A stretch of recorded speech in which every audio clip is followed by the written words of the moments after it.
Ito pala yung kailangan natin pag magpapa-align tayo ng rim. Yung bearing na gagamitin sa panglikod is yung pangharap pala ito. Bale, same size lang din siya. Bale, next natin ito, Yaguso spoke. Tapos yung size pala niya is ito.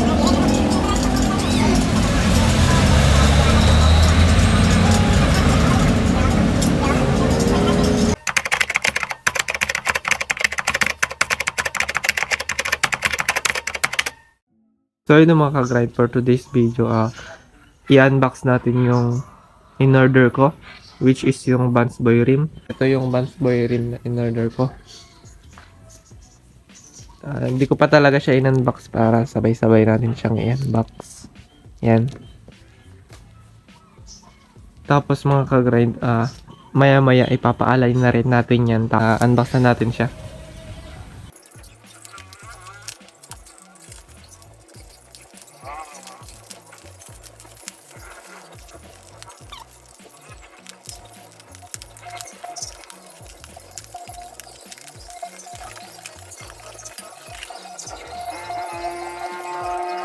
Unboxan natin siya. Ayan, nakikita nyo na yung tatak niya. Vans Boy rim. Ayan. Ayan. Kulay black. Tapos, yung size niya is... Ngayon yung size niya. 1.4. Ayan. Tapos yung isa din mga boss, 1.4 din. Bakit 1.4? Bot yung kinuha ko. Kasi boss, magbibig tire muna ako pang daily use. Tsaka sa mga magtatanong bakit din ako nag super drag rim, konti lang naman na yung diferensya. Budget meal lang yung build natin boss sa smash natin. Tignan natin kung may gasgas o wala. Makainis siya kung nakikita nyo. Wala siya naging damage siya pag di-deliver. So ayun mga sa mga hindi nakakalamang ka-grind, Vans Boy is gawa din siya ng super drag rim. Ito, papakita ko sa inyo. Yan, kung napapansin nyo yan, may nakalagay siya sa loob ng rim is SDR, which means is super drag rim. Yan. Ito yung sa loob niya. Design niya. Yan. Ito pala yung kailangan natin pag magpapa-align tayo ng rim. Itong wave hub, Yasaki. Depende sa inyo kung anong brand na gagamitin ninyo. Ako gagamit ako ng Yasaki hub. Yan, pang wave 125. Tapos, panglikod to mga boss, rear hub. Tapos mga boss, yung bearing na gagamitin sa panglikod is, ito yung size niya. 6201. Yan. Tapos, yung isa naman, 6301. Yan. Ito yung panglikod mga boss Tapos yung pangharap, ito naman. Siya nga pala mga boss, kailangan din natin ng spacer. Ito. Para dyan sa may gitna. I-fit siya dyan sa may bearings. Yan. Yan yung panglikod. Sa harap naman tayo, yung pangharap. Yung pangharap pala, ito. Bale, same size lang din siya. Bale, 6201 din, tsaka 6301. Yan, siya yung dito. Tapos sa kabila naman yung isa. Tapos gagamit din tayo ng spacer din. O kung tawag dito, basta ito, front axle distance. Yan. Gamit tayo yan para sa gitna din yan. Tapos, next natin ito, Yaguso spoke. Tapos, yung size pala niya is ito. 9G by 185. Tapos, ito din. Spoke din pang harap. Ay, pang likod. Ito pala yung pang harap. O yung 185. Ito yung pang likod. 9G by 162. Tapos, tips pala mga boss, kung gusto nyo ng kalesa type na wheel alignment, hindi kayo gagamit ng 185. Ang bibilhin yung spoke is 150 9G by 150 or 9G by 155. Yun yung pangkalesa type. Mamili na lang kayo sa dalawa kung ano yung pinaka best choice nyo. Yan. Tapos, rim. Yung kararating lang na rim. Yan. Kung tataka kayo, binalot ko kasi para hindi magasgasan.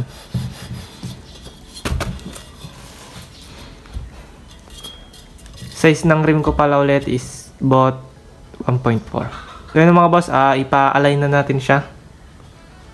Bale, bibidyo ko na lang sa inyo at papakita ko sa inyo mamaya. Nga pala, hindi muna pala. Bale, i-assemble ko muna yung mga bearings tsaka axle distance dito para makita ninyo. Mga boss, bale, i-assemble na natin. Tapos bago ang lahat, lagyan muna natin ng grasa yung mga bearings para tumagal yung lap span nila. Bale, tusuko yun na lang to sa gitna.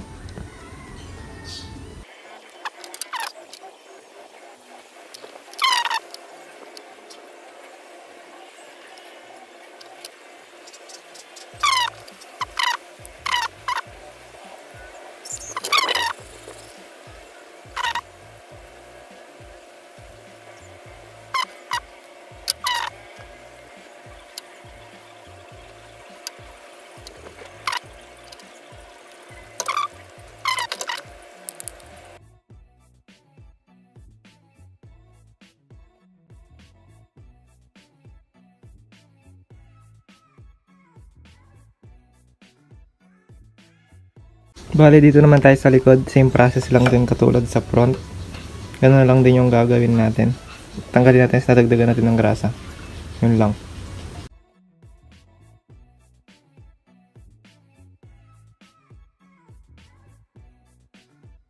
Yun, bale, tapos na natin ilagay yung mga bearings.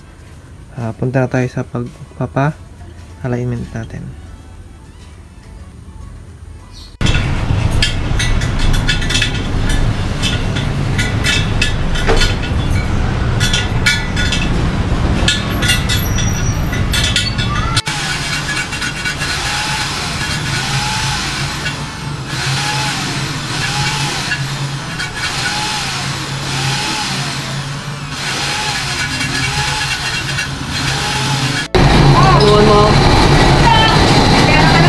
Pwedeng pa-low lahat yan. Pwedeng pa-low lahat. Ano? Oo. Ganyan, ganyan. Pati yung sa kabila yan, pwedeng pa-low din.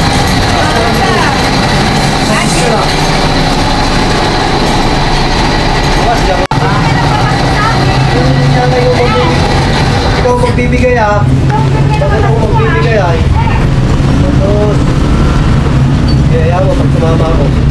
Tapos Ano nagbibigayan? Kapalit pa mas na yun. Pag tumama ako, tignan mo. Kapalit pa mas mo. Kapalit pa mas mo na kanya-kaya. Palang malat na. Nakabot kita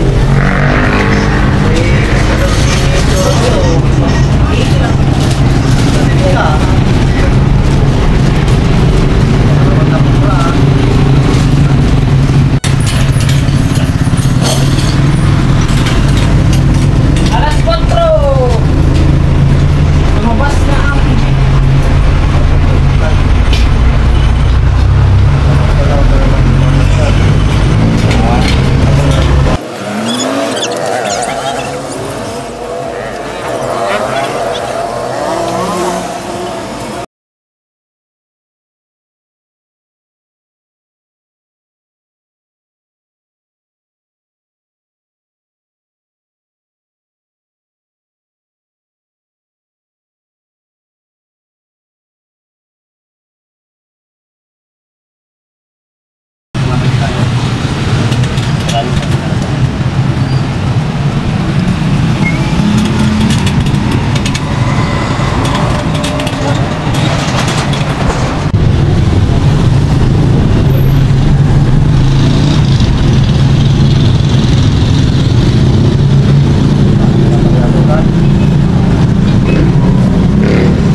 Bale mga boss, tapos na natin ipa-align. Bale itong harap ko, ito yung harap na rim. Paloob lahat yan. Kasi pag nagkabit tayo ng Brembo caliper, tatama. Kaya ang ano ko sa inyo mga boss is pa loob lahat. Yan. Goods naman yung pagkaka-align, walang naging problema. Yan. Tapos doon tayo sa likod. Sa likod, standard lang. Yung sa likod mga boss is standard align lang din. May paloob, may palabas. Itong sa harap lang talaga yung puro paloob. So yun mga boss, abangan nyo na lang next vlog ko yung pag-install ko nito. Abangan nyo na lang next vlog. Maraming salamat mga boss. Peace out.